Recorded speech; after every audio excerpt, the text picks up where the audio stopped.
Olá, estamos aqui mais uma vez na sala de imprensa do 7º Simpósio de Uro-Oncologia da Bahia. E agora para falar de um assunto muito interessante.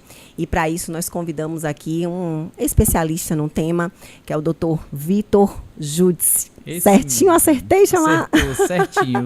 Um prazer tê-lo aqui. Ele que já foi Obrigado. palestrante hoje aqui no evento, não é isso? Exato. Muito obrigada pela sua presença, né, e por aceitar o convite de estar aqui com a gente, compartilhando um pouquinho aí do seu conhecimento. Obrigado, Vamos falar hoje sobre enucleação de próstata. Exatamente. Né? É um assunto que causa bastante dúvida, né, principalmente no paciente. Ele não sabe qual momento fazer, ele não sabe o que fazer. Então, vamos começar falando o que é a enucleação e depois a gente segue com mais dúvidas aí.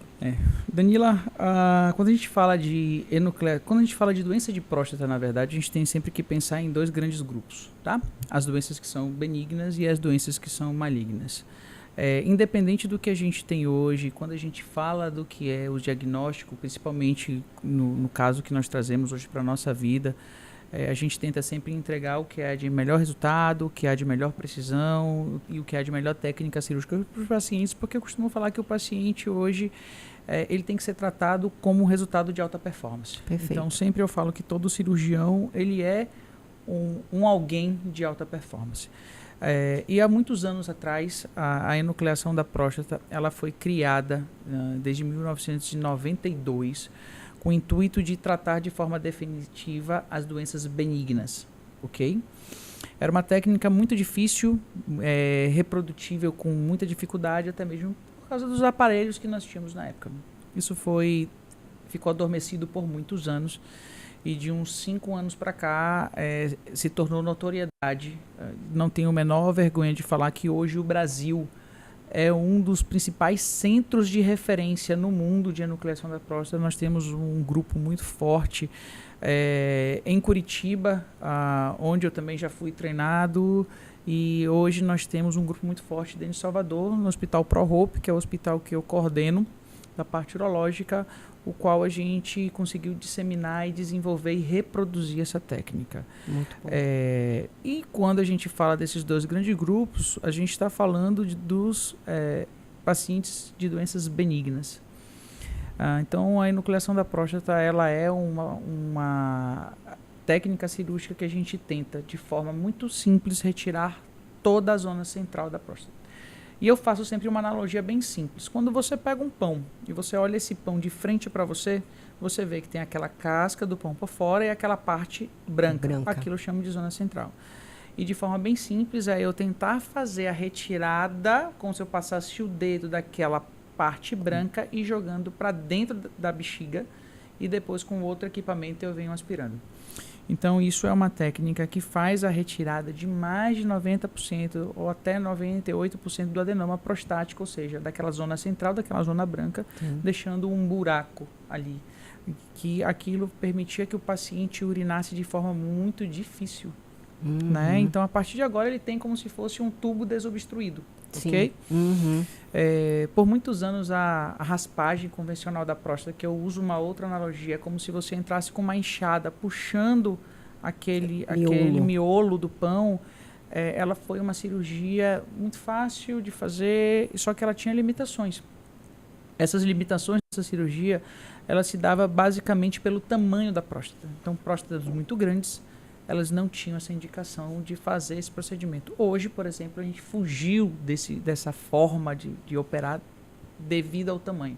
Qualquer uma a gente consegue fazer a enucleação. Perfeito. Muito e bom. Como qualquer outra patologia, diferente da raspagem convencional da próstata, a enucleação de próstata hoje aparece para a gente como uma cirurgia única, porque você vai fazer só uma vez, mas a raspagem convencional da próstata você tinha que fazer, ela tinha um prazo de validade. Sim. De 5 a 7 anos o paciente tinha que reoperar, continuava tomando medicação.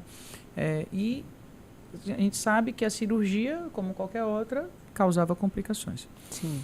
Então, hoje é o que eu sempre faço essa analogia. A enucleação tem uma história de desenvolvimento que acompanhou com a melhor tecnologia do aparelho, e hoje nós temos 2 tipos, basicamente. Uma enucleação que ela é com laser e uma enucleação que é com energia bipolar. O que muda na técnica? Absolutamente nada.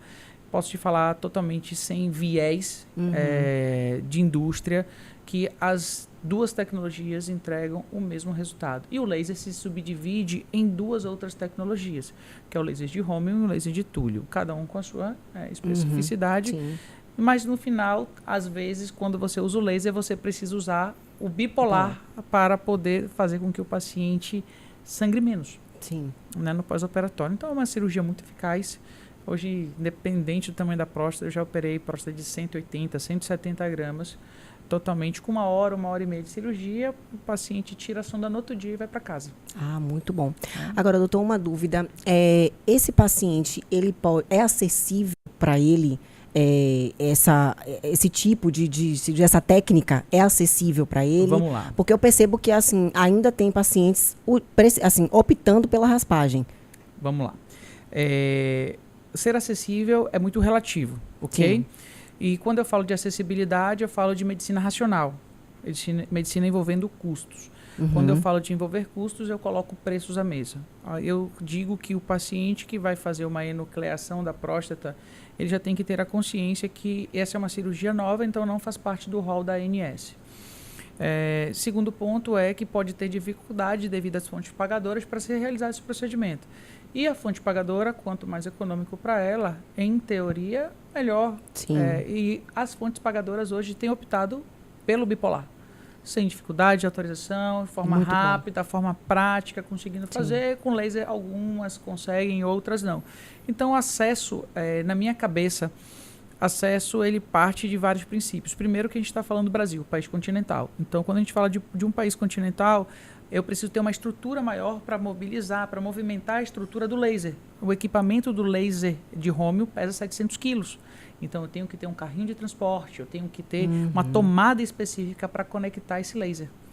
Quando eu falo de um gerador bipolar para fazer a mesma técnica cirúrgica, não é a mesma cirurgia, porque são energias diferentes, a mesma técnica cirúrgica, eu estou falando para você de colocar tudo dentro de um porta-mala de um carro. Eu já viajei em interiores do Brasil viajando com as coisas no porta-mala do carro. Quando eu falo de país continental, você pode sim entregar para um paciente do interior uma cirurgia de ponta.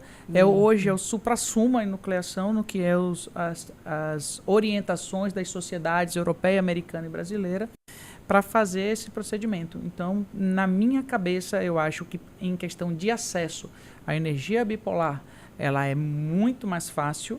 E o Römhild ele vai ficar restrito, que é o laser vai ficar restrito a grandes centros. A diferença é que hoje eu faço o que o paciente quer. O nosso grupo dentro do Hospital ProHope conseguiu desenvolver e reproduzir o laser de Túlio e de Römhild, que são os lasers que tem, e a energia bipolar. Então, o que for fácil para o meu paciente fazer, o que a operadora dele aceitar, o que a gente consegue fazer, com o intuito de entregar o melhor resultado. Ah, muito bom, muito bom.